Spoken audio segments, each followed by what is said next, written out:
दोस्तों नमस्कार, मैं ब्रजेंद्र शुक्ला, आप सभी का लाइव क्लास में स्वागत है। आज फिर हम कुछ विषयों पर बात करेंगे। आज हमारा जो विषय है वह है सामाजिक धार्मिक पुनर्जागरण आंदोलन। तो जो पिछली क्लास हुई है उसमें मैंने भारतीय स्वतंत्रता आंदोलन से संबंधित सभी घटनाओं पर विषय रखने का प्रयास किया है। तो सामाजिक धार्मिक आंदोलन भारत में जो 19वीं सदी का काल है, 19th सेंचुरी का जो समय है, ये सामाजिक धार्मिक पुनर्जागरण की सदी कहलाती है, या यह समय सामाजिक धार्मिक पुनर्जागरण का युग कहलाता है। भारतीय सामाजिक संरचना में, हिंदू धर्म में अनेक ऐसी प्रथाएं, परंपराएं, विसंगतियां समय के साथ साथ जुड़ गईं जो वर्तमान परिस्थितियों के लिए प्रासंगिक नहीं थीं। अंग्रेज़ों ने प्रशासन के सुचारू संचालन के लिए और अपने आर्थिक हितों को साधने के लिए अंग्रेजी शिक्षा और पाश्चात्य चिंतन से परिचित कराया। भारतीय युवा वर्ग ने पाश्चात्य शिक्षा एवं संस्कृति को प्राप्त करने के बाद उसका जो मन था वो चिंतनशील हुआ, और हिंदू रचना में धर्म, प्रथाओं, परंपराओं में जो भी बातें थी उनको तर्क की कसौटियों में इस वर्ग ने कसना प्रारंभ किया, और जो अतार्किक या वर्तमान परिस्थितियों में सामाजिक धार्मिक जीवन में प्रासंगिक नहीं थी उनको समाप्त करने का प्रयास किया। सामाजिक धार्मिक क्षेत्र में जो अनेक बुराइयां थीं, उन बुराइयों को समाप्त करने के लिए देश का प्रबुद्धशाली भारतीय सामाजिक धार्मिक सुधारक वर्ग, पाश्चात्य शिक्षा एवं संस्कृति और सुधारवादी जो ब्रिटिश गवर्नर जनरल थे, इन सभी के संयुक्त प्रयासों से देश में अलग अलग प्रदेशों में सामाजिक धार्मिक क्षेत्र में सुधार हेतु, पुनर्जागरण हेतु अनेक आंदोलन प्रारंभ हुए।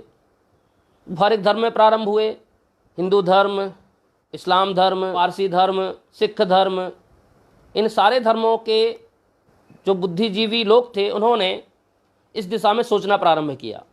ब्रिटिश शासन ने भी सामाजिक धार्मिक सुधारों के नाम से समय समय पर अनेक कानून पारित किए। तो ये सामाजिक धार्मिक पुनर्जागरण के आंदोलन कौन कौन से थे, इसमें हम अलग अलग विषयों पर मैं बात रखूँगा। तो इस दिशा में जो पहला प्रयास था वो ब्रह्म समाज था। ब्रह्म समाज की स्थापना 1828 में राजा राम मोहन राय के प्रयासों से हुई थी, कोलकाता में। ब्रह्म समाज सामाजिक धार्मिक पुनर्जागरण के क्षेत्र में स्थापित अग्रणी संस्था थी। इसके संस्थापक राम मोहन राय थे। राम मोहन राय के बारे में मैं संक्षिप्त परिचय देना चाहूँगा। राम मोहन राय का जन्म पश्चिम बंगाल के हुगली में 1774 को हुआ था। ये अति विलक्षण प्रतिभा के धनी थे। इनका जो संपूर्ण शिक्षा हुई वो वाराणसी और पटना में हुई। इन्हें अनेक भाषाओं का ज्ञान था, संस्कृत, फारसी, अरबी, लैटिन, फ्रेंच, हिब्रू, उर्दू, अनेक भाषाओं के विद्वान थे। और सामाजिक धार्मिक पुनर्जागरण की दिशा में सबसे पहले इन्होंने सोचना प्रारंभ किया। राम मोहन राय ने कुछ समय कंपनी में नौकरी भी किया। इनके कई पुस्तक और लेख भी हैं। इनकी प्रमुख पुस्तकें हैं गिफ्ट टू मोनोथिस्टस, प्रिसेप्ट्स ऑफ जीसस। इनके अखबार थे संवाद कौमुदी, यह बंगाली भाषा का अखबार था। मिरातुल, यह फारसी में था। इन्हें राजा की उपाधि मुगल बादशाह अकबर द्वितीय ने दिया था और दूत बनाकर इंग्लैंड भेजा था अकबर द्वितीय ने। पेंशन की राशि वृद्धि की जाए ऐसा संदेश लेकर ये अकबर द्वितीय का ब्रिटेन गए, और 1833 में ही इनकी ब्रिस्टल में मृत्यु हुई, ब्रिटेन में, और यही उनकी समाधि है। राजा राम मोहन राय ने कोलकाता में वेदांत कॉलेज स्थापित किया। डेविड हेयर के साथ मिलकर हिंदू कॉलेज की स्थापना की कोलकाता में ही। इन्हें सामाजिक धार्मिक पुनर्जागरण का अग्रदूत कहा जाता है। पत्रकारिता जगत का भी अग्रदूत कहा जाता है। सुभाष चंद्र बोस ने राजा राम मोहन राय को युगदूत की उपाधि प्रदान किया। तो इन्हीं राजा राम मोहन राय ने 1828 में पश्चिम बंगाल के कोलकाता में ब्रह्म समाज की स्थापना की। इसके पहले 1815 में आत्मीय सभा की स्थापना की गई थी। ब्रह्म समाज के प्रमुख जो घोषित उद्देश्य थे वो दो प्रमुख उद्देश्य थे। पहला उद्देश्य था सामाजिक धार्मिक क्षेत्र में व्याप्त विसंगतियों को समाप्त करना। दूसरा प्रमुख उद्देश्य था एक ईश्वरवाद पर बल देना, ईश्वर एक है, गिफ्ट टू मोनोथिस्टस। ब्रह्म समाज ने अनेक क्षेत्रों में कार्य किया। सामाजिक क्षेत्र में सती प्रथा का विरोध किया, बाल विवाह, बहु विवाह, जाति प्रथा, इन सबका विरोध किया। अंतरजातीय विवाह, स्त्री शिक्षा, स्त्रियों को उत्तराधिकार में स्थान प्रदान किया जाए, इन बातों का समर्थन किया। और इनके ही प्रयासों से 1829 में सती प्रथा निरोधक अधिनियम पारित हुआ। विलियम बेंटिक ने इस कानून को बनाया। धार्मिक क्षेत्र में सुधार की बात करें, देववाद, अवतारवाद, मूर्ति पूजा, धार्मिक आडंबर, इन सब का विरोध करते हुए सर्वधर्म समभाव पर जोर दिया। ईश्वर की एकता एवं जीव आत्मा की अमरता पर बल, धार्मिक क्षेत्र में इस चीज़ को इन्होंने महत्व दिया। इस तरह से ब्रह्म समाज का जो आंदोलन था यह बंगाल के शिक्षित मध्यम वर्ग तक ही सीमित था, लेकिन इस आंदोलन की उपलब्धि को कम करके नहीं आंका जा सकता। इस आंदोलन ने सामाजिक धार्मिक पुनर्जागरण के क्षेत्र में दूसरे आंदोलनों को प्रेरित किया और यह इस दिशा में किया गया पहला प्रयास था। और ब्रह्म समाज के बाद ही संपूर्ण देश में अलग अलग क्षेत्रों में सामाजिक धार्मिक आंदोलन की पृष्ठभूमि तैयार हुई। उसके बाद प्रार्थना समाज, तो प्रार्थना समाज भी सामाजिक धार्मिक पुनर्जागरण के क्षेत्र में एक महत्वपूर्ण आंदोलन था। इस संस्था का मूल मंत्र था सामाजिक सुधारों के बगैर प्रगति संभव नहीं है। प्रार्थना समाज की स्थापना बंबई में 1867 में केशव चंद्र सेन की प्रेरणा से आत्माराम पांडुरंग ने की।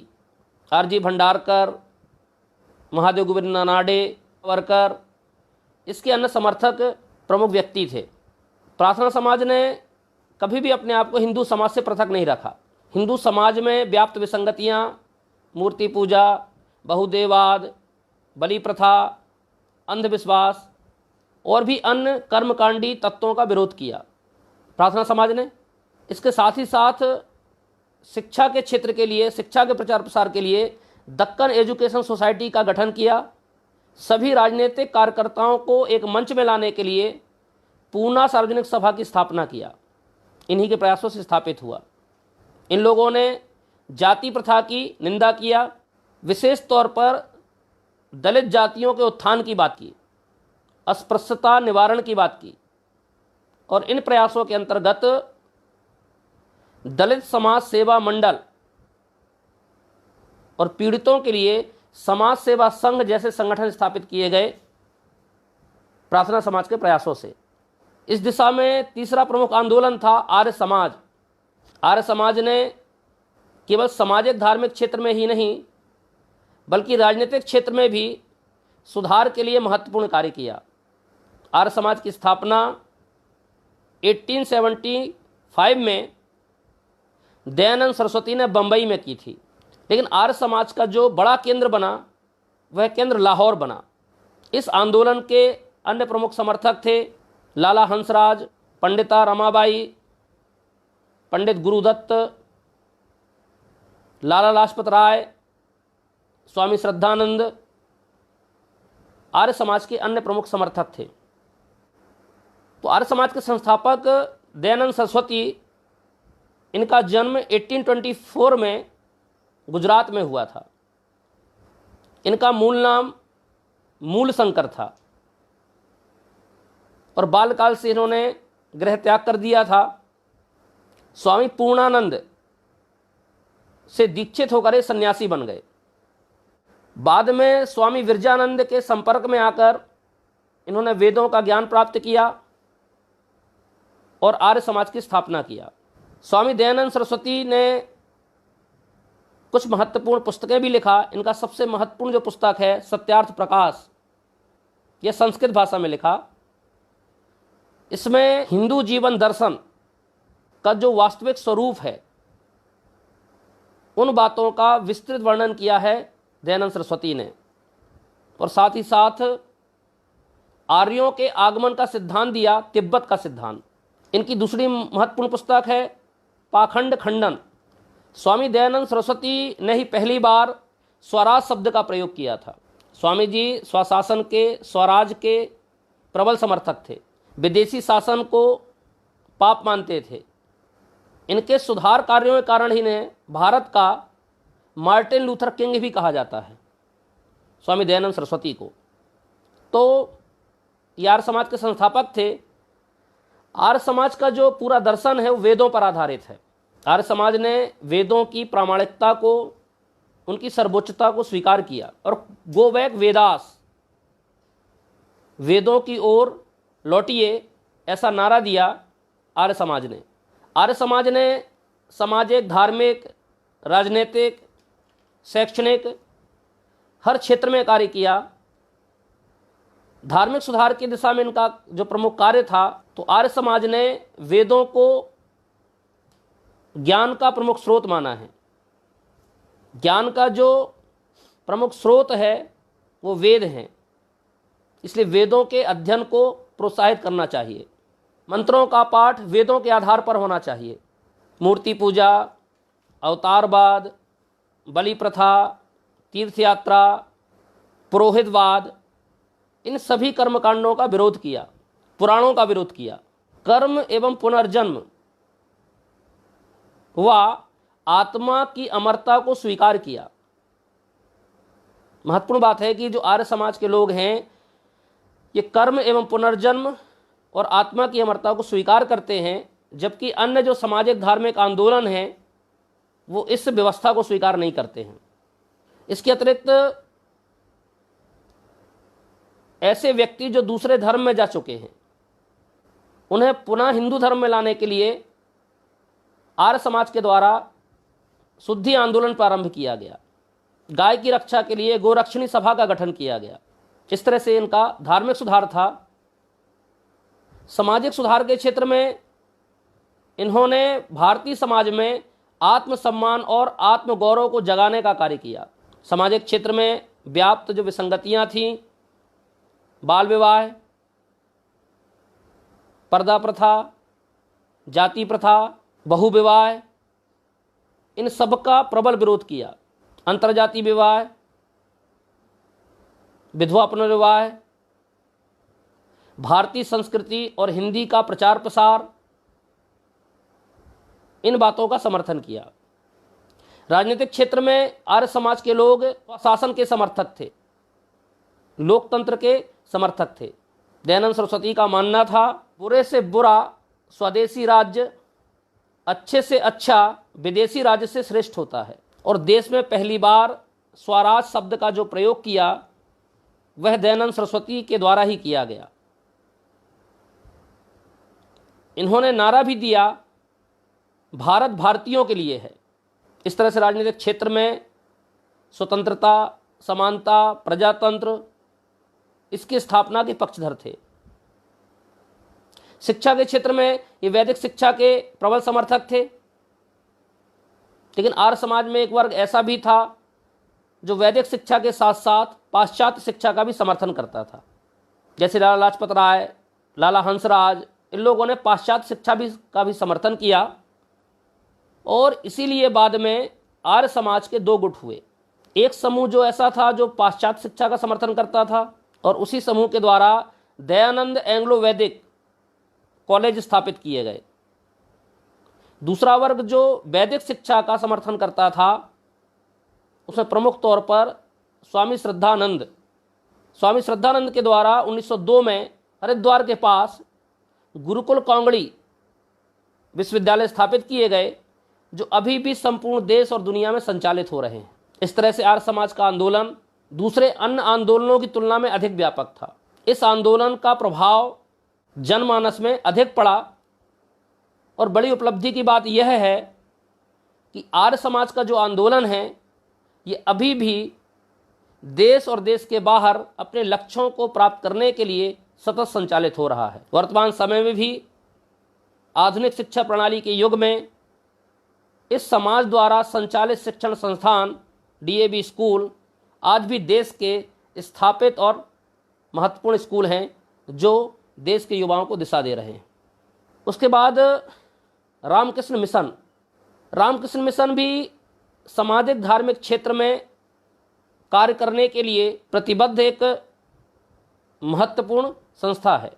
इसकी स्थापना 1897 में स्वामी विवेकानंद द्वारा कोलकाता में की गई। वेल्लूर में 2 मठ स्थापित हुए, एक कोलकाता में और दूसरा अल्मोड़ा के पास मायावती में।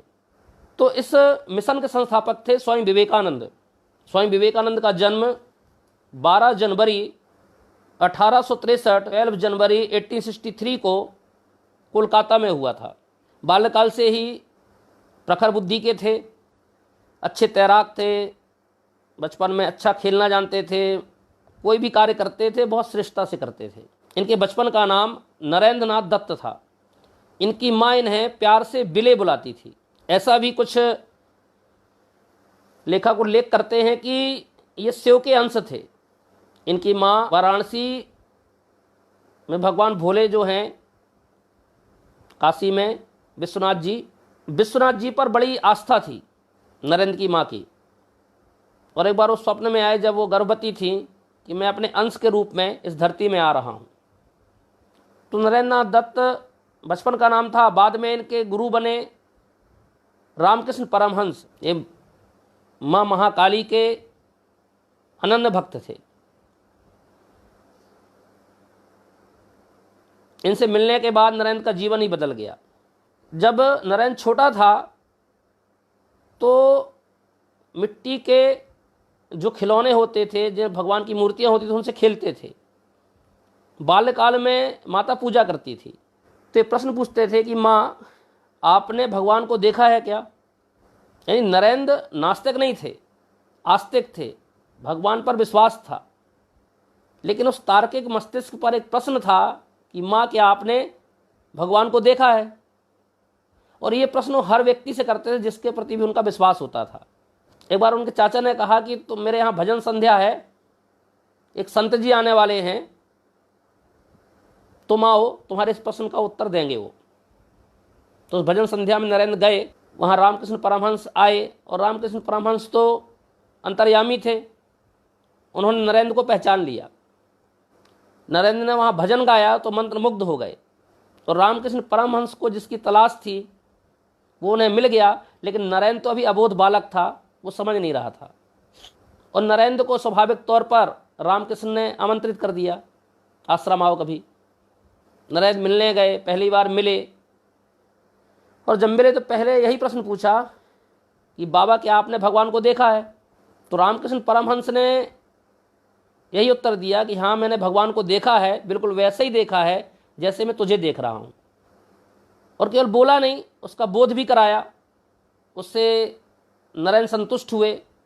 लगातार गुरु शिष्य में आत्मीयता बढ़ती गई। इस दौरान पारिवारिक स्थिति भी इनकी अत्यंत दयनीय होती गई। पिताजी का स्वर्गवास हो गया, पारिवारिक संघर्ष प्रारंभ हुआ। गुरु ने अपनी संपूर्ण तपस्या अपने शिष्य को सौंप दिया। एक बहुत बड़ा विषय है, अपने आप में विवेकानंद एक बड़ा विषय है। और गुरु के देहावसान के बाद सन्यासी बनकर अपने मित्र सन्यासियों के साथ पूरे देश का भ्रमण किया। भ्रमण करने के बाद उस समय देश की जो सामाजिक, सांस्कृतिक, आर्थिक, राजनीतिक परिस्थितियां हैं उनका अवलोकन करने का प्रयास किया। और एक बड़ा कठिन दौर था वो। मतलब देश में अज्ञानता थी, अशिक्षा थी, अंधविश्वास था। उस समय पर संपूर्ण देश के जागरण का जो कार्य था वो स्वामी विवेकानंद ने किया। हर एक परिस्थिति को जाना, उसको आपस में जोड़ कर देखा, उसका समाधान क्या हो सकता है, इन सारे विषयों पर समग्र विचार किया। केवल वो समाज सुधारक ही नहीं थे, केवल वो सन्यासी ही नहीं थे, बल्कि वो वैज्ञानिक भी थे। आज हमारे देश में कई औद्योगिक संस्थान जो स्थापित हैं, उन औद्योगिक संस्थानों की स्थापना में स्वामी विवेकानंद का सुझाव शामिल है। भारतीय विज्ञान संस्थान है तो विवेकानंद जी की प्रेरणा से स्थापित हुआ। जमशेदपुर में जो स्टील प्लांट है टाटा का, उसमें भी कहीं ना कहीं स्वामी जी का ही सुझाव था। ऐसे अनेक विषय हैं, लंबा विषय है। उसके बाद दक्षिण भारत में गए। कन्याकुमारी में समुद्र के किनारे चिंतन मनन करते हुए समुद्र में कूदे तैरकर एक चट्टान पर बैठे और आज वही चट्टान विवेकानंद शिला स्मारक है।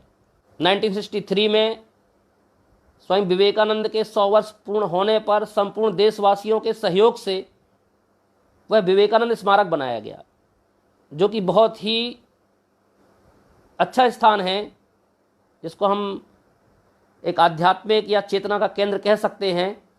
वह विवेकानंद स्मारक है। उसके बाद 11 सितंबर 1893 को अमेरिका के शिकागो में विश्व धर्म संसद का आयोजन किया गया था। पहली बार इस युवक को वहां भेजा गया और भेजने का व्यवस्था यहाँ के रजवाड़ों ने किया। जो उनका नाम है विवेकानंद, वह स्वयं खेतड़ी के महाराजा थे। उन्होंने उनका नाम नरेंद्र नाथ से कहा कि आप विवेक के आनंद हैं और आज से आप दुनिया में विवेकानंद के नाम से जाने जाएंगे। तो अमेरिका गए। अमेरिका में हिंदू संस्कृति को, जीवन दर्शन को स्थापित किया और पूर्वी जगत और पश्चिमी जगत का कैसे सामंजस्य हो सकता है जो विश्व को एक दिशा देगा। भारत का जो अध्यात्मवाद है वो देश और दुनिया के लिए कैसे जरूरी है, पूरे विश्व कल्याण के लिए कैसे आवश्यक है। यानी पहली बार अंतर्राष्ट्रीय मंच पर भारत माता को पुनर्स्थापित करने का स्वयं विवेकानंद ने कार्य किया। अमेरिका में काफ़ी लंबे समय तक रुके, फिर उनके बाद यूरोप की भी यात्राएं हुई। 1896 में उन्होंने न्यूयॉर्क में वेदांत सोसाइटी की स्थापना किया और आने के बाद 1897 में रामकृष्ण मिशन की स्थापना किया। बहुत ही कम आयु में 1902 में आपका देहावसान हो गया। इस तरह से स्वयं विवेकानंद जो हैं, इन्होंने संपूर्ण समाज का जागरण भी किया और भारतीय समाज को, हिंदू धर्म को विश्व से जोड़कर देखने का प्रयास भी किया। ये सर्वधर्म समभाव के समर्थक थे। हमेशा स्वयं विवेकानंद कहा करते थे, मुझे आवश्यकता है हिंदू मस्तिष्क और मुसलमान शरीर की। और स्वामी जी को युवाओं से बहुत अपेक्षा थी। तो ऐसे एक महान व्यक्तित्व के द्वारा, एक सन्यासी के द्वारा, एक समाज सुधारक के द्वारा, एक राष्ट्र शिक्षक के द्वारा 1897 में रामकृष्ण मिशन की स्थापना की गई। इस मिशन का मुख्य उद्देश्य था रामकृष्ण परमहंस के विचारों को वास्तविक रूप देना। और रामकृष्ण परमहंस के जो विचार थे वो एक वाक्य से ही पूरे हो जाते हैं, नर सेवा नारायण सेवा है। इसलिए इस मिशन का कार्य सेवा के साथ सुधार, इसलिए मिशन लगातार स्थापना से लेकर आज तक सेवा के कार्य में लगा हुआ है। स्वयं विवेकानंद स्वयं कहा करते थे, मैं उस प्रभु का दास हूं जिसे भूलवश अज्ञानी लोग मनुष्य कह देते हैं। तो रामकृष्ण मिशन ने धार्मिक क्षेत्र में धार्मिक विसंगतियां, कर्मकांड, पुरोहितवाद, इन सब का विरोध किया। सर्वधर्म समभाव पर बल दिया, मूर्ति पूजा का विरोध नहीं किया। ये ध्यान देने वाली बात है कि उस समय के सभी सामाजिक धार्मिक आंदोलनों ने मूर्ति पूजा का विरोध किया, लेकिन मिशन मूर्ति पूजा का विरोधी नहीं है। सामाजिक क्षेत्र में दीन दुखियों की सेवा के लिए अनेक अनाथालय, अस्पताल, दवाखाना संचालित हो रहे हैं। शिक्षा के क्षेत्र में संपूर्ण देश में और देश के बाहर भी अनेक शैक्षणिक संस्थाएं मिशन द्वारा संचालित हो रही हैं। रामकृष्ण मिशन के जो स्कूल हैं वो देश के बहुत ही प्रतिष्ठित शिक्षण संस्थान हैं। आज भी जहां शासन प्रशासन और सभ्यता का प्रकाश नहीं पहुंचा, वहां भी मिशन द्वारा दुर्गम वनांचलों में, जनजातीय क्षेत्रों में मिशन द्वारा शिक्षा के प्रचार प्रसार के लिए गुणवत्ता युक्त भारतीय शिक्षा प्रणाली के माध्यम से गुणवत्ता युक्त शिक्षा प्रदान करने के लिए शिक्षण संस्थान संचालित हैं। इस तरह से ये रामकृष्ण मिशन था जो कि मैंने स्वयं विवेकानंद से जोड़कर बताया। इसके बाद थियोसॉफिकल सोसाइटी। थियोसॉफिकल सोसाइटी भी सामाजिक धार्मिक सुधार के क्षेत्र में चलाया गया एक महत्वपूर्ण आंदोलन था।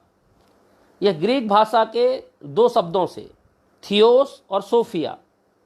थियोस मतलब ईश्वरी, सोफिया मतलब ज्ञान, अर्थात ईश्वरी ज्ञान। टॉपिकल का शाब्दिक अर्थ होता है ईश्वरी ज्ञान। थियोसॉफिकल सोसाइटी की स्थापना 1875 में अमेरिका के न्यूयॉर्क में हुई थी। इसकी स्थापना कर्नल अलकॉट और मैडम ब्लाउटस्की ने किया था, जबकि इसको भारत में स्थापित करने का, लोकप्रिय बनाने का श्रेय आयरिश महिला एनी बेसेंट को जाता है। एनी बेसेंट 1893 में भारत आई और भारत आने के बाद थियोसॉफिकल सोसाइटी के आंदोलन को भी आगे बढ़ाया और भारतीय स्वतंत्रता आंदोलन से भी जुड़ी रही। एक महत्वपूर्ण बात यह है कि इसका अंतर्राष्ट्रीय मुख्यालय भारत में बना, मद्रास के पास अड्यार में। तो स्थापना तो बाहर हुई, लेकिन इस संस्था का अंतर्राष्ट्रीय केंद्र, अंतर्राष्ट्रीय मुख्यालय भारत था, अड्यार। थियोसॉफिकल के प्रमुख उद्देश्य थे सभी धर्मों की मौलिक एकता पर विश्वास। इनका दूसरा उद्देश्य था समकालीन धर्म एवं दर्शन के अध्ययन को प्रोत्साहित करना। तीसरा उद्देश्य था जीव एवं तत्वों की रहस्यमयी क्षमताओं का पता लगाना। इस तरह से तार्किक भी थे, इसमें भौतिक शास्त्र का भी समावेश था। क्षमता मतलब ऊर्जा।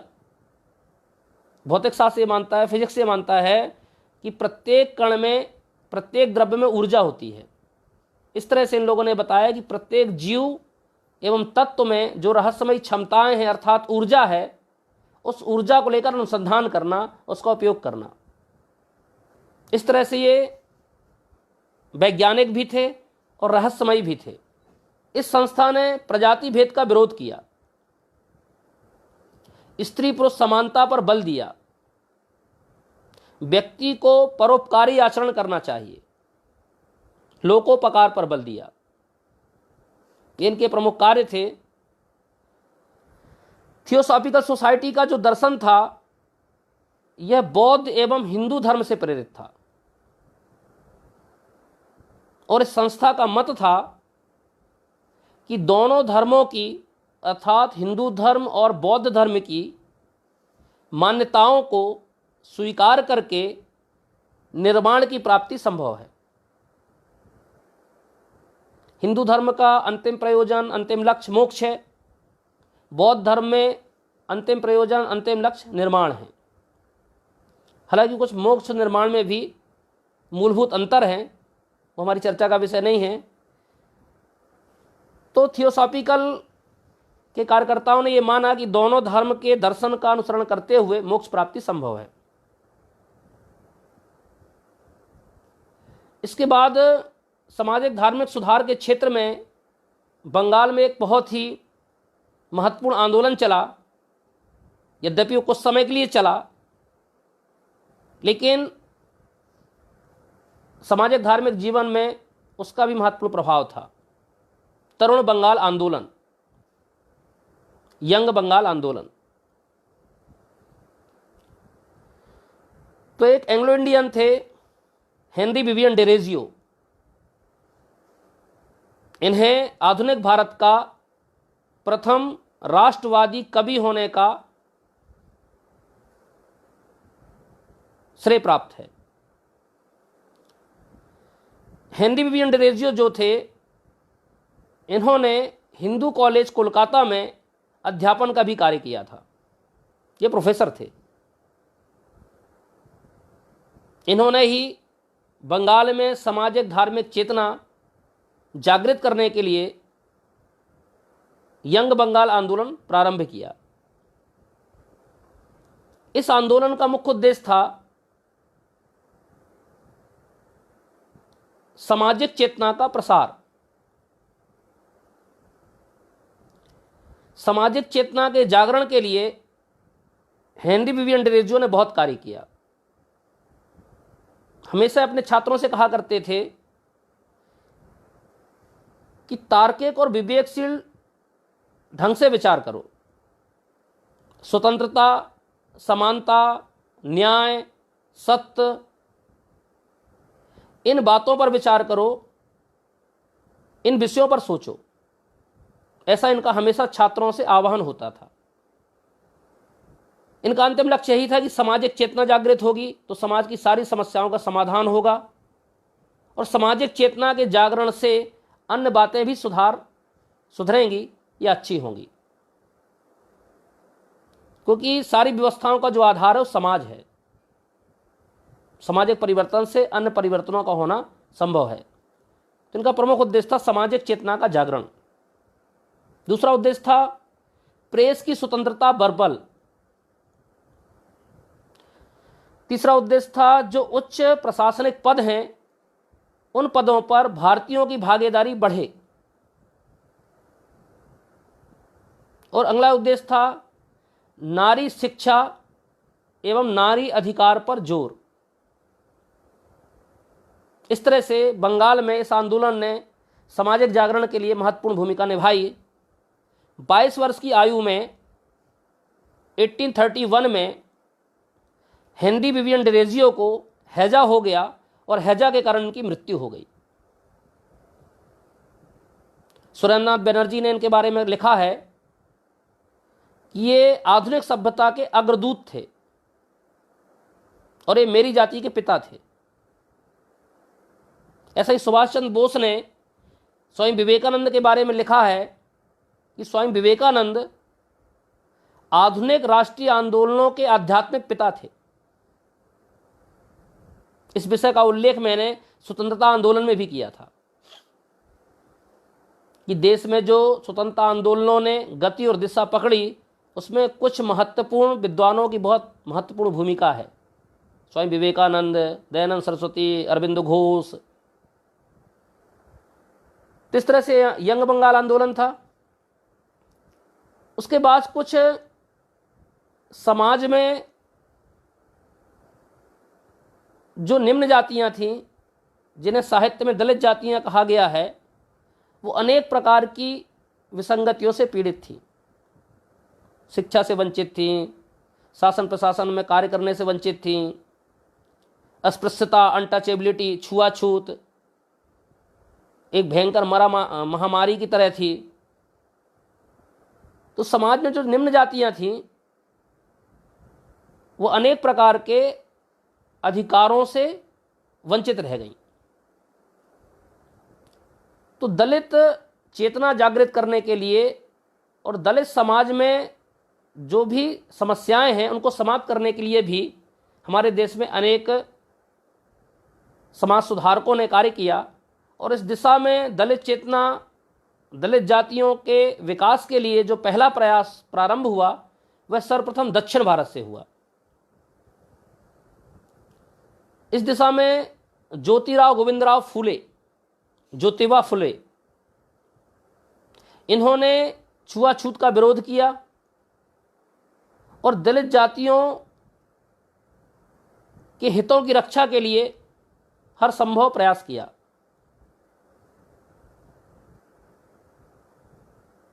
ज्योतिराव गोविंदराव फूले ने बिना ब्राह्मणों के विवाह और अन्य संस्कार करवाना प्रारंभ किया।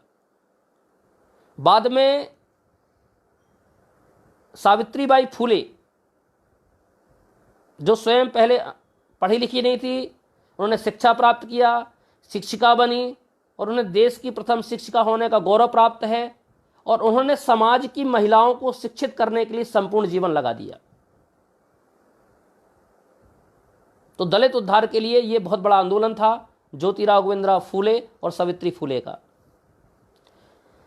इसके साथ ही साथ दक्षिण भारत में एसएनडीपी आंदोलन प्रारंभ हुआ 1905 में केरल से। एसएनडीपी मतलब श्री नारायण धर्म परिपालन योगम। एसएनडीपी आंदोलन के प्रवर्तक थे नारायण गुरु। उन्होंने सामाजिक समानता पर बल दिया और अपना नारा दिया, एक धर्म, एक दर्शन, एक जाति, एक ईश्वर। मतलब धर्म एक है, ईश्वर एक है, जाति एक है। तो एक धर्म, एक ईश्वर, एक जाति। इस तरह से दलित चेतना के जागरण में इनने भी महत्वपूर्ण कार्य किया। इसके बाद दक्षिण भारत में ही 1917 में पी त्यागराज और डॉक्टर टी.एस. नैयर ने ब्राह्मणों के विरोध स्वरूप दक्षिण भारतीय उदारवादी संघ की स्थापना किया। दक्षिण भारत में ही रामास्वामी नैयर ने जस्टिस पार्टी का गठन भी किया। उत्तर भारत में दलितों की दशा में सुधार के लिए सबसे महत्वपूर्ण कार्य किया वह बाबा साहब भीमराव अंबेडकर ने किया। इन्होंने इस कार्य को करने के लिए बहिष्कृत हितकारिणी सभा का गठन किया, समय समय पर दलित अधिकारों की मांग रखा, पूना पैक्ट के माध्यम से देश हितों को भी ध्यान में रखा और दलितों के अधिकारों को भी ध्यान में रखा। संविधान निर्माण के द्वारा दलितों को अधिकार प्रदान करने के लिए अनेक संरक्षी एवं विकासात्मक प्रयास भी किए। तो उत्तर भारत में दलित समाज की चेतना जागृत करने के लिए, उन्हें अधिकार सजग बनाने के लिए, उन्हें अधिकार दिलाने के लिए बाबा साहब भीमराव अंबेडकर की महत्वपूर्ण भूमिका थी। हमारे छत्तीसगढ़ प्रदेश में भी अनेक दलित चेतना के लिए आंदोलन प्रारंभ हुए। इसमें प्रमुख आंदोलन था सरगुजा में राजमोहिनी देवी का। राजमोहिनी देवी ने इस समाज के सुधार के लिए अनेक कार्य किए और इस समाज के सुधार के लिए कुछ संदेश भी दिया कि निम्न जातियों में सुधार तभी आएगा जब वो शराब छोड़ेंगी, मांसाहार छोड़ेंगी, स्वच्छता को अपनाएंगी। इन बातों पर भी बल दिया। इन बातों को अपनाने से इस समाज का विकास होगा। इस तरह से ये हिंदू समाज से जुड़े हुए प्रमुख आंदोलन थे। ऐसे ही कुछ मुस्लिम समाज में भी आंदोलन चले इस्लाम धर्म में सुधार के लिए। इसमें प्रमुख आंदोलन था अलीगढ़ आंदोलन। इसकी शुरुआत 1870 में सर सैयद अहमद ने किया। सर सैयद अहमद जो थे ये कंपनी के नौकर थे, न्यायिक सेवा में थे। 1857 का जो रिवॉल्यूशन हुआ, उस रिवॉल्यूशन में सर सैयद अहमद ने कंपनी का साथ दिया। बाद में ब्रिटिश शासन की संरक्षणवादी नीति को ध्यान में रखते हुए इनका संपूर्ण जीवन ब्रिटिश शासन की वफादारी में गया और मुस्लिम समाज में सुधार के लिए इन्होंने एक आंदोलन भी प्रारंभ किया जिसका नाम है अलीगढ़ आंदोलन। इसका मुख्य उद्देश्य था मुसलमानों में पाश्चात्य शिक्षा एवं वैज्ञानिक सोच को बढ़ावा देना, क्योंकि सैयद अहमद का मानना था कि बिना पाश्चात्य शिक्षा के मुस्लिम समुदाय के लोग ब्रिटिश शासन में उच्च स्थान और पद प्राप्त नहीं कर सकते हैं। और लगातार सर सैयद अहमद ने ब्रिटिश शासन के संरक्षण से ब्रिटिश के लाभ के लिए कार्य किया। जब कांग्रेस की स्थापना भी हुई तो सर सैयद अहमद ने कहा कि यह संगठन हिंदुओं का संगठन है और यह केवल हिंदुओं के संरक्षण के लिए ही कार्य करेगा। और अलीगढ़ आंदोलन कांग्रेस से आगे बढ़े, इस बात के लिए उस समय के वायसराय ने दान भी दिया था।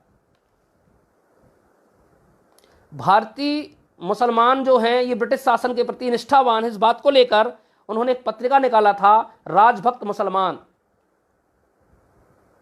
और भारतीय मुसलमानों के मन में ब्रिटिश शासन के प्रति सहानुभूति भरने के लिए बनारस के राजा शिव प्रसाद के साथ मिलकर एक संगठन ही बनाया था, देशभक्त एसोसिएशन। इस तरह से ये मुस्लिम समाज में सुधार के लिए आंदोलन था। इसने मुस्लिम कट्टरता को कम तो किया, लेकिन पाश्चात्य शिक्षा और संस्कृति का इतना प्रभाव पड़ा कि जो मुस्लिम समुदाय था वो भारत के प्रति नहीं बल्कि ब्रिटिश शासन के प्रति श्रद्धा रखने लगा। इन्होंने एक संस्था भी बनाया था साइंटिफिक सोसाइटी।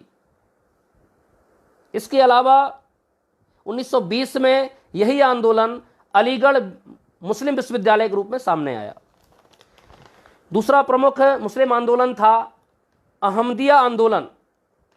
यह 1889 में पंजाब के कादियान से प्रारंभ हुआ और इसकी स्थापना मिर्ज़ा गुलाब अहमद ने किया, इसलिए उनके नाम पर ही यह अहमदिया आंदोलन कहलाया।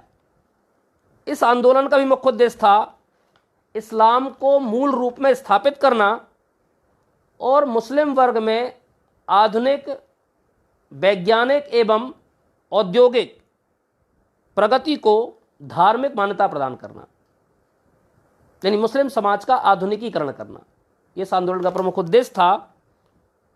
इसके बाद मुस्लिम सुधार में प्रमुख आंदोलन जो था देवबंद आंदोलन। इस आंदोलन का प्रारंभ उत्तर प्रदेश के सहारनपुर जिले के देवबंद नामक स्थान से 1867 में हुआ।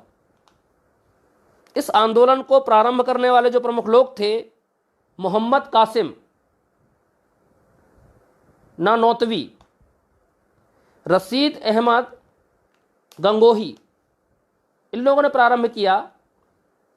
और देवबंद आंदोलन को प्रारंभ करने का जो मुख्य उद्देश्य था मुस्लिम समुदाय में नैतिक एवं धार्मिक पुनरुत्थान करना, यह प्रमुख उद्देश्य था।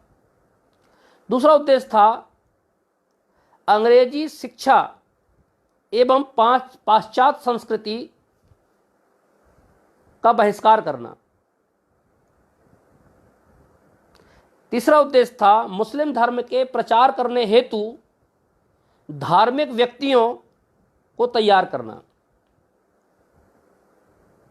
और देवबंद आंदोलन के प्रयासों से ही भारत में मदरसा की स्थापना हुई। उस मदरसे में हदीस और कुरान आधारित शिक्षा प्रदान की जाएगी। आधुनिक शिक्षा पद्धति से इन मदरसों को दूर रखा जाएगा। इस तरह का इन लोगों ने अपना घोषणा पत्र तैयार किया और उसे लागू किया, और इनमें से अधिकांश संस्थाएं आज भी अपने परिवर्तित स्वरूप में देश में संचालित हो रही हैं। इस तरह से ये मैंने हिंदू धर्म में सुधार, दलित समाज के सुधार के लिए, मुस्लिम समाज के सुधार के लिए प्रमुख आंदोलन जो चले उन पर मैंने प्रकाश डाला। कुछ और भी आंदोलन थे सिख समाज में सुधार के लिए, पारसी समाज में सुधार के लिए, इसका आप अध्ययन करेंगे। क्योंकि आज समय को देखते हुए हम इतना ही कर पाएंगे। फिर हम आने वाली क्लास में नए विषय के साथ लाइव के माध्यम से आपसे फिर जुड़ेंगे और आसान तरीके से, सरल तरीके से अपने विषय को रखने का प्रयास करेंगे। धन्यवाद, नमस्कार।